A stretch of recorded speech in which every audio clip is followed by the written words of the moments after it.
to Tynwald this month, a new pricing strategy for Manx Utilities. This has been on the cards. There was a review last year commissioned. Take us back to the start. Where is Manx Utilities right now? What position is it in financially? I think we're in a good place right now, but we could do better. When the water part and the sewage part and the electricity part were merged a couple of years ago, that started a process for combining the business. We provide all those utilities to the people of the Isle of Man. We are publicly owned. We're owned by the people of the Isle of Man and provide services to them.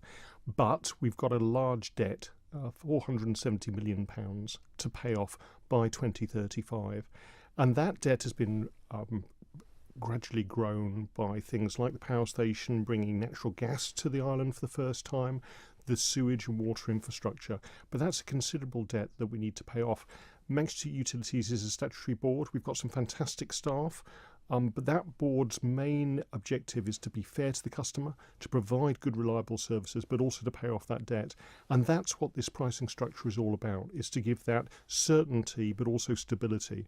You're quite right. Last year in October, there was a Tynwald motion for us to go away and come back with a pricing structure. That was linked with Treasury writing off £95 million of our debt to make that pricing structure more gradual and fairer and safer in terms of the economy.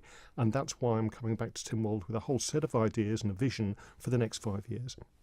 Now, it is a 5-year strategy. That's committing the next administration to 2 years of your strategy. Is it fair to do that? Should this have been looked at on a shorter term basis within this administration? That's a very good question. I think we do need that long-term certainty and stability of utility prices. One of the problems you could say is that in the past, utility prices have been used as a bit of a political football by different administrations. What we're doing with this 5-year strategy is giving the customer, that's people in their own household or industry, an idea of what they'll be paying for the next 5 years. Regardless of what happens with Brexit, regardless of what happens with the next election. As I said, these are proposals and they need to be agreed by Tynwald. If they don't agree with them, we need to go back and start all over again. But I think that stability over the next 5 years could be really important in terms of reassuring people on the island and attracting people to come and relocate here. There was a merger between the Water and Sewerage Authority and the Manx Electricity Authority, as was. That's consolidated any debt there was. It's always said that the Water and Sewerage Authority was in a fairly healthy place. Well, certainly the Water Authority was before it merged with the sewage works. But Manx Electricity Authority wasn't. Has the merger worked? I mean, has it been a good idea, or should they have been kept separate? I think the merger has worked. There are a whole range of reasons for doing it. What in effect has happened is we took, before the merger, there were about 383 people working for the three different divisions. There's now 350. So we've saved some money in terms of the headcount. We've got really good labour force now, really well trained, fantastic people. We have about 5 apprentices each year coming through as well. So that side of it's worked. As you say, we've consolidated the debt. What we're doing now is looking at the charges we charge people, the prices we charge people, and saying what's fair, what reflects the costs of that. And that's one of the really important things. You're quite right that the Water Board was very well run, raised an awful lot of money, and was very profitable. But we know that at the moment, the amount of money we get from the water side of the business is probably a bit disproportionate with the amount of costs. So one of the parts of this strategy that we're asking for approval is to cut the water rate by 32%, to bring that right down. Because people have been saying to me, they go online on comparison websites and say, why am I paying significantly more than places in the UK?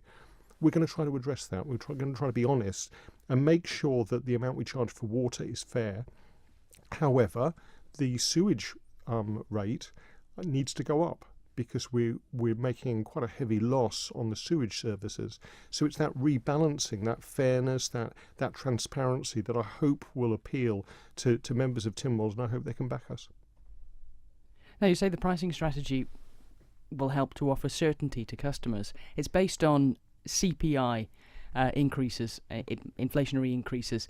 Now, nobody knows what inflation's going to be, so there is really no certainty there, is there? You're right. We're going into a strange period of politics with Brexit, with elections in the UK in the next couple of years.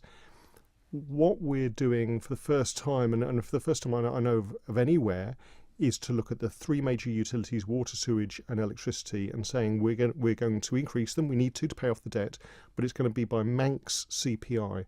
Now, on the Isle of Man, we're fairly confident that the economy here is doing well. We're confident that we can keep the prices moderate. If, however, there was a sudden spike in, for instance, the gas price, we might have to address that.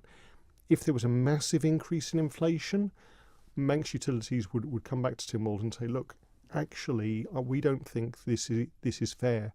If inflation suddenly went up to 7%, we don't think this is fair to charge people 7%, then we might need to cap it. So we're saying CPI as a benchmark figure, but again, we are accountable to Tynwald. We're accountable to the people of the Isle of Man. And so if in the next 5 years there's a major problem which looks like it will make this system unfair, which is completely against the whole strategy, then we will look at it again. What this system does, though, is stabilises things for the next 5 years, and then in 5 years' time, whoever's in charge of Manx Utilities can look again and say, right, are we still on track to pay back those debts? Are we still on track? And I think the answer will be yes, and then we can carry on for the next 5 years. But this has to be better than every year people wondering how much they're going to be charged from the following April. Of course, you run the risk of inflation slowing and not being able to recoup as much as you were hoping to. That's very true. We've seen periods where inflation has been negative, where we've had deflation. Again, we need to raise the revenue to pay off the historical loans that have been built up to provide the infrastructure we've got to the moment. If that was to happen, again, we'd have to come back to Tynwald and explain our situation, explain why our pricing was as it was. I personally don't think that's a major problem for the island, because again, we're looking at Manx CPI, not British or not European CPI. And I think the economy of the Isle of Man is doing well, and I think we will continue to do well as long as we can seize opportunities that may arise over the next few years with Brexit. Now, Brexit's an interesting point because nobody knows what's going to happen there. This is a 5-year strategy. Probably by this time next year, we'll have a better idea of how everything's going to pan out. Is this strategy premature? No, I don't think it is. Again, we're trying to provide stability and certainty in a very uncertain world, and I think that's an amazing thing to be able to propose to Tynwald that we have this on the island. Nobody knows what Brexit's what the fallout's going to be. We're trying to do as much as we can to insulate the Isle of Man from that, from any unforeseen threats that Brexit might present. We've been looking into, for instance, our gas supply, our electricity connections with the United Kingdom, how we procure various essential bits of equipment from Canada and how they might be affected. I think that if we can get that security of water, electricity and sewage charges over this period to be linked to the Isle of Man instead of to what happens in Europe and the rest of the world, we'll do an awful lot to give people the confidence that they need to see us through what could be a difficult period, what could be a very opportunistic period for the island. But at least people will have the confidence then to seize the opportunities that come around. Now, in terms of this strategy, you're looking at pricing principles. One of them is that it should be transparent, simple and transparent. How do you make tariffs for electricity, sewage and water simple? It's not a simple subject to get your head round. It isn't. However, how do we make it simple? We don't have loads of different standing charges. We don't have too many tariffs. Anyone can go onto the Manx Utilities website, and it's one side of A4 is all our tariffs there. What we do with water and sewage is having them based on the rateable value of people's homes, so they can understand that. In terms of electricity, what we will be doing, what we're proposing to do as part of a 5-year vision, is look at the tariffs again, particularly in terms of industry. We know that certain industrial sectors are very keen, particularly if they're using large amounts of electricity for data centres, things like that, are very keen to move over here and bring jobs to the Isle of Man. So how can we best encourage that? But the main thing with this motion that goes towards Tynwald is really this is a start of a 5-year process to actually make the tariffs easier to understand, fairer for people to understand, and also to encourage economic growth on the island. Now, you mentioned economic growth there. We'll come back to domestic customers shortly, but you're looking to reduce the discount for commercial customers. That doesn't necessarily go hand in hand with economic growth in terms of businesses being able to flourish if their costs are going to increase. You're quite right. I mean, there we're talking about water and sewage. At the moment, any commercial customer gets a 50% discount from their water and sewage bill because they're running a business. When we commissioned the independent report from ECA, they actually recommended getting rid of it straight away and scrapping it. We think that's harsh. We think that sudden shock wouldn't be a good idea. What we need is stability. So we're proposing to decrease that gradually by 5% each year for the next 5 years, so that in 5 years' time, those businesses will get a 25% discount instead of 50%. When we've done the economic modelling of this change, we've got around about 4,000 commercial businesses on the Isle of Man. By 5 years' time, 40% of those will only be paying an extra £100 a year, and 80% of those will be paying less than £400 a year. I think that's a reasonable cost for businesses to absorb, given the fact that they've got the stability of the 3 utilities, given the fact that they've got the stability of electricity prices running into the next 5 years. And really this is an attempt to get everyone on the island who uses our utilities paying the right price, and also paying that together so that we don't have different, as you said, different tariffs for different people doing different things in different places. So we can have very much an all-island tariff for the 3 utilities and be much fairer in the way we charge people. How much of an assessment have you done of the impact of reducing that discount on different sectors in the Isle of Man? Yes, you say some will be able to absorb it, but some won't. We've gone through the top 100 customers in terms of the amount of money they pay us, and looked at each one of them sector by sector, business by business. We've done quite a lot of modelling, and it's shown up some anomalies, I have to admit. What we've done already is sit down with the Department for Enterprise and try to figure out how that will impact each individual company. If these proposals are accepted by Tynwald, we've got between now and April next year, when price changes will come in, to actually model business by business and approach them to see exactly how it might impact them. One of the ideas is that if these changes will be seen politically to impact, for instance, the hospitality and the retail industries, that we moderate them, that we give special dispensation to certain parts of the commercial sector to help them out during a difficult period. We know the hospitality sector is trying to encourage more people to come over here and stay here. We know that the retail sector is trying to encourage more people to buy local and get off the internet. And I think that's a very, very important mission. And certainly none of these changes, I think, should be seen in any way to derail that policy. But what we have to do is make sure that there aren't any unintended consequences from the pricing strategy. And so if this is agreed by Tynwald, we will be doing a lot more modelling. We'll be talking very closely to businesses.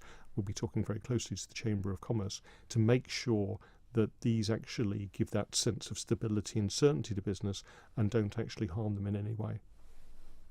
Because there is always the risk that any additional costs placed on businesses could be passed on to the consumers. You're right that with any change, there's always winners and losers. And what we need to do is look at the winners and look at those people who might lose out disproportionately for this, and then say, right, what do we need to make this right, make this more stable? Again, we're talking about discounts for water and sewage. Coming back to the electricity, all these companies that may be using a lot of electricity, yes, they may pay slightly more for water and sewage, but they will be paying a lot less than in the original plan. Without that £95 million debt reduction last year, we would have had to push up water and sewage rates really quite significantly, well over the rate of inflation. Because of the actions of the Chief Minister and the Treasury Minister and Tynwald agreeing the debt reduction, we can now bring in a much gentler 5-year plan.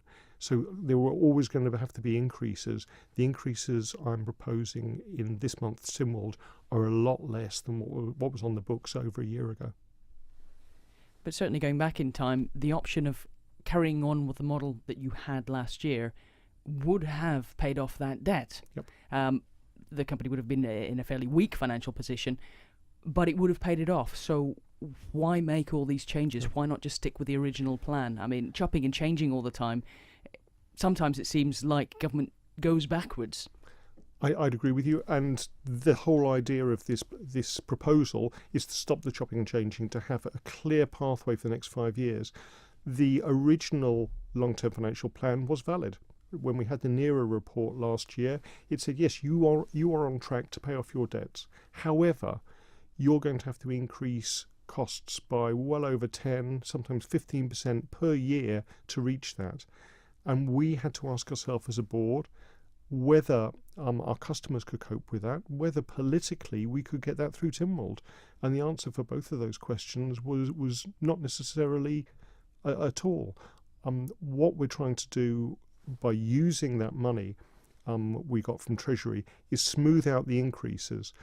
We, with our projections, feel that by 2022, domestic customers, will be charged £156 a year less than if we hadn't have got that £95 million helping hand from Treasury. So we could have carried on with the long-term financial plan, but actually, what the debt reduction has done is effectively put £156 per year back into the pockets of consumers by 2022. And that's the benefit. It's an unseen benefit because we're still increasing prices, but those prices are going up far, far less than they were going to be done previously. And I think it's that sense of stability and fairness that I think is intrinsic to this proposal. And that's why I will be asking Tynwald to approve it. How do you balance paying off the debt with renewing the infrastructure as you go? Because we know the power station has a shelf life, if you like, and so will all the water and sewage infrastructure. Yep. And you're still building on the sewage infrastructure. How do you balance that, servicing a debt, but continuing to renew infrastructure? That's a very good point. There is a rolling programme of renewing and replacing infrastructure. There's also a programme for government to stop putting out raw sewage into the seas around our beaches, and we're responding to that in the best way we can, and we should be able to meet that. One of the interesting things is the way technology changes and the way people's behaviour changes. We've seen people being far more energy efficient and using less electricity. We've seen people adopting much more energy efficient homes and passive houses and not needing so much power to heat them. What I hope is that by the time we get into the next decade and the 2030s, technology will allow people to use less electricity, but also probably supply it themselves by renewables, whether that's solar panels on their roof, whether that's wind farms off the coast, whether that's tidal energy or wave energy. So what we're looking forward to by the 2030s, 2040s is not necessarily replacing the power station like for like. I think by then we'll have a much smarter grid, we'll have a much more jigsaw-like production of electricity. And I think we've got that real potential to make the Isle of Man possibly one of the first green islands in the world, where we provide our own power, where we're self-sufficient, but also we meet some of the carbon emission reductions plans that we need to do to actually justify our position as also having biosphere status. Now, in terms of energy efficiency, I mean, another one of your principles is you want to encourage efficient energy consumption, reduction in energy use. But if people are using less energy, although in the future you might have a different model of providing that energy and it won't be a problem, while you get there, you need people to keep using the level of electricity that they're using now in order for this strategy to actually work. How they don't really go hand in hand, do they? Being energy efficient, using less electricity, but still being able to service that debt. You're correct. But part of our 5-year vision for Manx Utilities is to embrace modern technologies and actually switch people onto using electricity for other things. We've seen a dramatic increase in the use of electronic vehicles, electric cars. We want to make it far simpler for people to actually register their electric car, get the chargers in their homes, provide charging infrastructure around the island so we can encourage that development, which not only helps the environment in terms of carbon emissions, in terms of the quality of our air, but also selfishly helps our bottom line. The other big sector we need to enter into is heating people's homes. We know that we have gas heating and oil heating, but actually using electricity to heat people's homes using air source heat pumps is incredibly efficient. With the Office of Fair Trading, when they do their balances of the cheapest and most efficient way of heating homes, that's it. So Manx Utilities needs to be far more proactive in terms of encouraging people to take on green energy initiatives, encouraging people to take on new technologies to heat their homes, power their vehicles. That's the way we're going to take Manx Utilities and this island both into the next decade, into a cleaner, greener decade, but also make sure that Manx Utilities is self-sufficient, that it can pay off the loans, but also provide the services that people need. That would be essentially squeezing gas out of the market, taking its stranglehold off on people away. Well, the part of the previous strategy of bringing natural gas to the Isle of Man and providing it to people's homes was to give them cheap energy. However, we're moving towards a very low carbon economy, and so I see gas heating and gas cooking playing a very valid role, but I see that role diminish as we move to newer, cleaner, safer, greener technologies, such as passive houses that may not need any heating at all, but also air source heat pumps to heat them, and people using electrical devices to cook rather than gas. And again, we've seen already moving in Ramsey, moving from town gas to natural gas within a decade. I think the dependence on oil will get less and less, and people will then move towards newer technologies like air source heat pumps as the way forward, which gives them far better control over what they spend and what they use, but also is environmentally far better for our island and for the planet. And when you mention new technology tends to be more expensive than old technology. Sometimes it is, sometimes it's cheaper. I mean, one of the things we're going to bring to Treasury is a proposal to bring in smart metering systems. Now, smart meters give you a lot of control about how you use energy, hour by hour. So it means that people can choose whether they want to put their washing on at midnight and get it for half the price of putting it on at 6 in the afternoon. That sort of ability to control what you spend and know what you spend, I think, is very valuable. That technology costs money, but in the long term, over 20, 30 years, it pays off and can actually save people money. The other aspect of this is by using new technologies, we can actually empower people to make some quite strategic decisions about their utilities. So particularly in terms of businesses, we can work with them to become more energy efficient, to become more water efficient, and to get better value from Manx Utilities as well. We already have efficiency officers who will visit businesses or domestic homes and advise them, and we need to grow that to give people more power, but also give them better value for the utilities they use. And when you talk about smart metering, how would that actually work? Again, this is a proposal that we need to have agreed by Treasury. Smart meters replaced what are called dumb meters. I grew up with a whole pile of sixpences that we kept to put in an electricity meter that was way out of date. This was after decimalisation, but we still had the sixpences because that was what fitted into the meter. We've moved from that to a key metering system for quite a few people on the island. But if it's raining and they're running out of electricity, they have to physically take that key to a newsagent to get it charged up. We can do better than that. So the idea of smart meters would be that they would be fully integrated. So if you needed to top up your smart meter, needed to top up your electricity in your house, you could do it on your mobile phone rather than have to get out in the rain and take a physical key to somewhere else. This technology is there. It's being used in lots of other countries.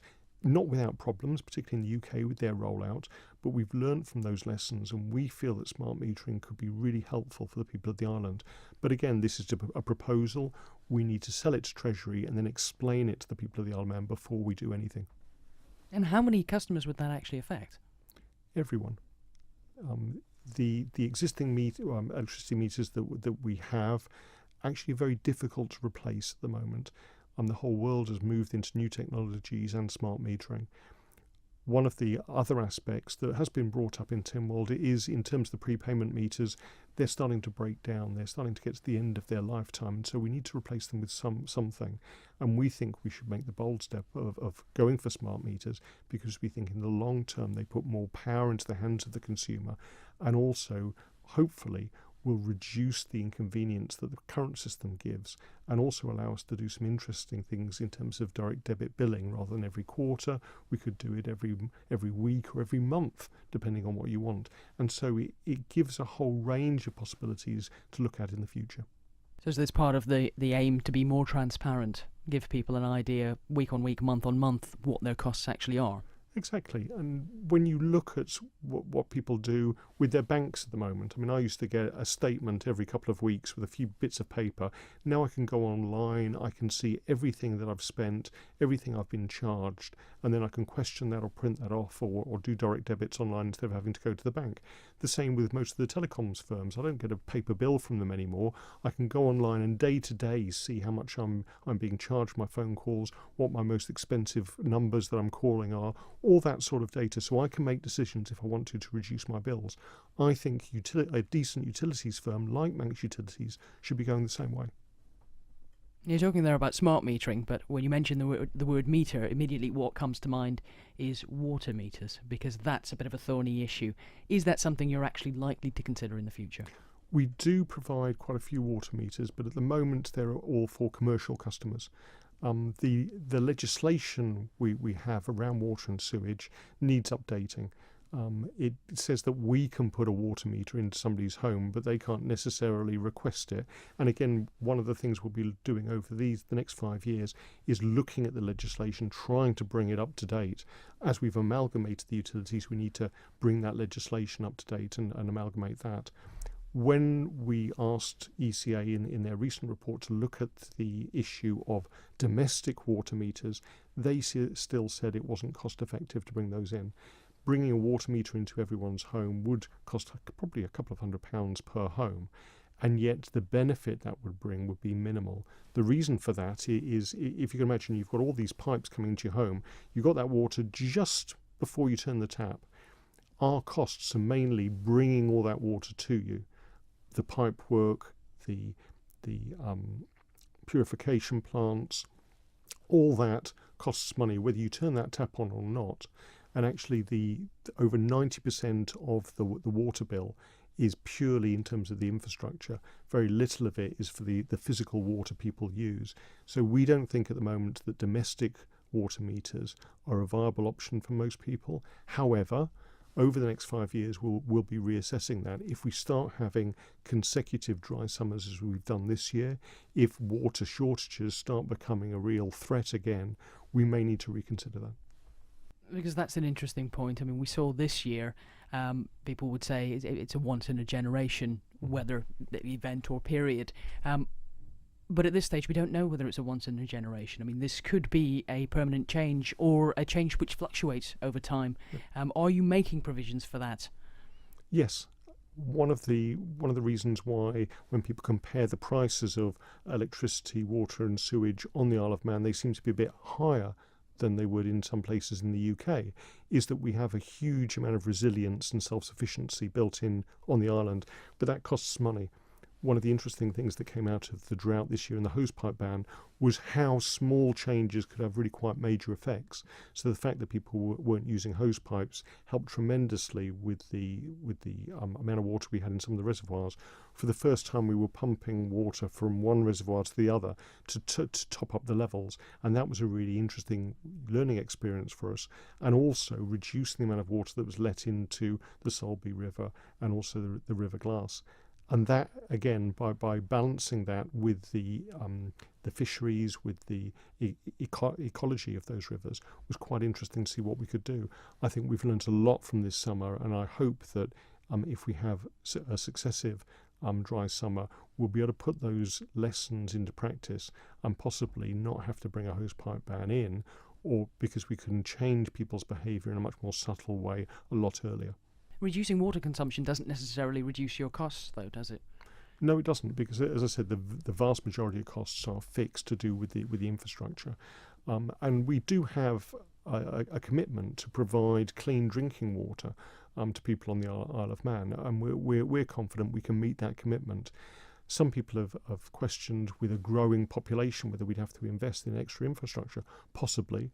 But again, looking forward, in the same way as we're talking about reducing the need for electricity by people being more efficient, we could probably reduce the need to build another reservoir by people becoming more efficient in the water that they use.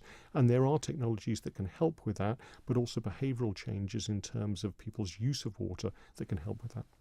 Now, this strategy comes with, it says, a form of regulation for Manx Utilities. And certainly its charges by the Department of Infrastructure. Government regulating itself, essentially? Is that something that's going to wash with people, basically? The role of statutory boards has always been challenged by some people. What we do is we have a board, we set policies, we set pricing structures, we suggest those, but we are answerable to a department. So before I go before Tynwald this month, this pricing strategy has had to be presented to the Minister, talked through with them to make sure they're happy with it. It then has to go to Comin, and they have to be content that it's the right way forward, and then it goes before Tynwald. And one of the reasons that I'm here on your programme today, and thank you very much for inviting me, is also to make our proposals obvious to the people of the island, to be as open as we can about this, because we live in a democracy, and Manx Utilities works with that democracy and is responsible to it. Independent regulators are being suggested for a range of other services, and it may be in the future that Manx Utilities comes under that umbrella. But at the moment, I'm very keen that we are actually answerable to our customers and to the people who vote for Tynwald, rather than necessarily for an external organisation. But certainly regulation, transparency and fairness in the prices of a lot of the things we pay for on the island should be regulated and should be quite open and transparent. But when you're dealing with a government department like the Department of Infrastructure and the Treasury, they may have different priorities, different views when it comes to budgeting than the MUA might have in relation to its customers. Yeah, and we have to respond to those and work with those departments.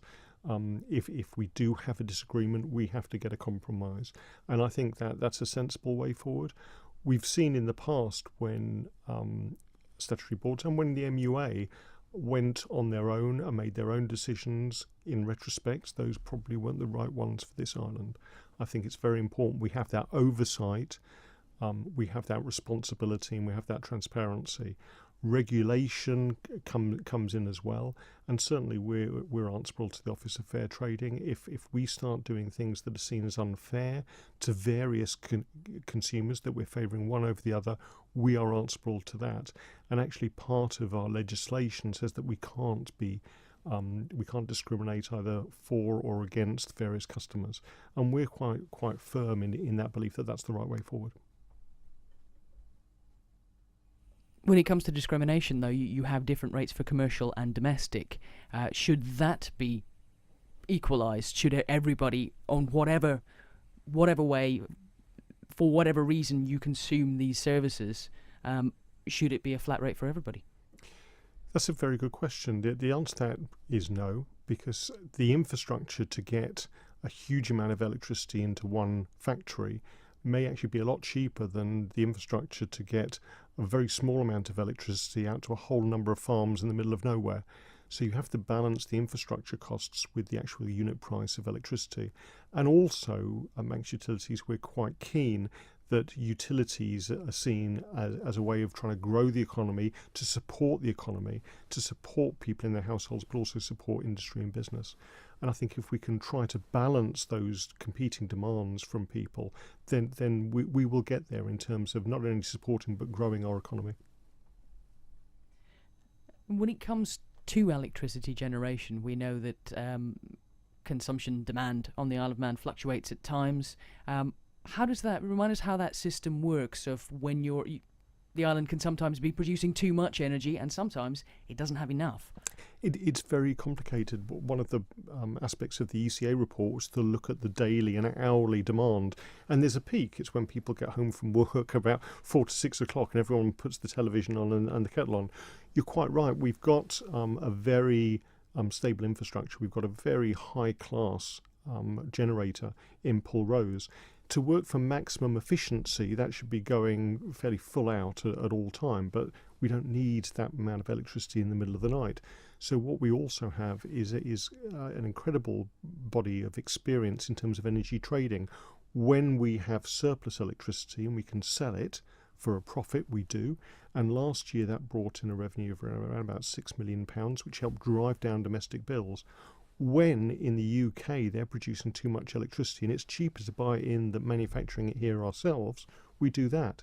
So it's a constant flux in terms of providing electricity at the best price possible for the island. When it comes to energy consumption, have you had much take-up? I mean, I know you're putting electricity charging points for electric vehicles around the island. Are they actually used? Have you had much take-up on that front? We have. There's been more and more people using the public charging points, but also more and more people registering electric vehicles at home and asking us to install charging points there. But the system to do that at the moment is a bit clunky.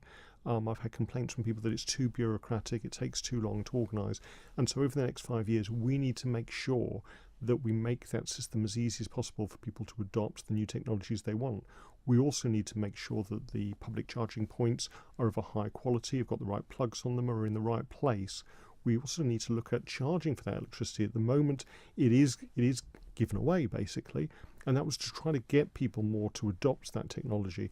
We need to move towards a pricing structure for that electricity so that people pay for what they use, and I think that's only fair to other motorists. So there's a whole range of things as part of this 5-year vision to encourage electric vehicles, both in terms of normal consumers using them, but also the government to adopt these new technologies, which I hope will improve the very good air quality that we have at the moment, but also aim towards meeting our targets in terms of CO2 reductions. A few electric cars are probably not going to help the Isle of Man meet any targets on that front when you've got far larger vehicles, which you can't get an electricity-driven version of at this stage. Big wagons, buses. In terms of CO2 emissions, the biggest domestic culprit, I suppose, is heating people's homes, and that's why at Manx Utilities we're keen to move people towards using electricity, air source heat pumps, those sort of things to heat people's homes. I think you're right that there is a technological gap. You can buy a small car, drive it really quite efficiently with electricity. A large bus, a large utility vehicle, you can't at the moment. And what people are looking at in the future is hybrid models of using, for instance, hydrogen cells, for using greener diesels, for using better electric batteries. I'm fairly confident that over the next decade, with the amount of investment in research and development that's going on, we will be able to head towards that really clean, low-carbon economy that we need to meet targets. And that not only benefits the environment, but actually also benefits our society, because I think there's a huge potential there for a new part of the economy, a green tech part of the economy to grow. And the Isle of Man could work very, very well as a testbed for some of these new systems and new ideas, for instance, large vehicles. Going back to the 5-year strategy, this pricing strategy goes to Tynwald this month. Are you confident that you are going to get it through? I don't take anything for granted. As you say, this is democracy in action. This is me as chair of Manx Utilities coming to our Parliament to ask for permission to go ahead with the strategy. I will have to argue my case. I will have to justify some of the changes we're proposing. I will have to make sure that the people elected by the population of this island understand and agree with me. Now, if they don't, that's okay. That's fine. we will then go back and look at other ways of both meeting our debt and charging a fair price. But I do believe that what we're proposing makes sense. I think it will make sense to consumers and also make sense to Tynwald. But there is a process here whereby they have to agree with our pricing structure. And when you compare this with across, where big companies can arbitrarily put up their prices whenever they want, I think that shows the strength that we have here on the Isle of Man. Although we've seen many 5-year strategies come and go over the years, and many of which didn't reach the end of their 5 years, were dismissed or changed or thrown out completely within 1, 2, maybe 3 years if they're lucky. Yes, and sometimes that's been because those strategies haven't had the right buy-in from the public and from politicians, and sometimes it's been just because they're wrong. They're the wrong thing to do.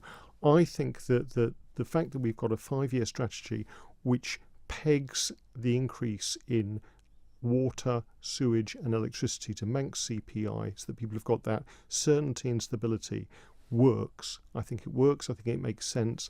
And I hope that this strategy will not only go for the next 5 years, but then can be reassessed and hopefully then extended so we get that stability that we need so that people forget about October and sewage charges coming in. They lose that concern about their energy bills and how much they're going to go up by, and they can then concentrate on other things, particularly in terms of growing the economy and enjoying living on the Isle of Man. How much consultation has there been either with domestic customers or businesses? Because when something like the sewerage charge was brought in, it was hugely unpopular with the public. Yes, and I think that was regretful. I think when the sewage charge came in terms of an economic model, it worked quite well. But as you say, it was very unpopular for people. What we're trying to present now through Tynwald, I think, is a very much different model. Most of it has been developed by looking at the financial model rather than necessarily going out to talk to people in their homes about their charges. But we've tried to look at what the average bill is for people and try to moderate that so that no domestic customer should be worse off with these changes. What we are looking at, though, is doing a lot of modelling at how businesses might be affected if these proposals are accepted by Tynwald, and then working with the Chamber of Commerce, but also those individual firms, to make sure that they understand the changes and make sure that any unintended consequences are mitigated. You say you strive for fairness for customers. Are you confident that this is fair?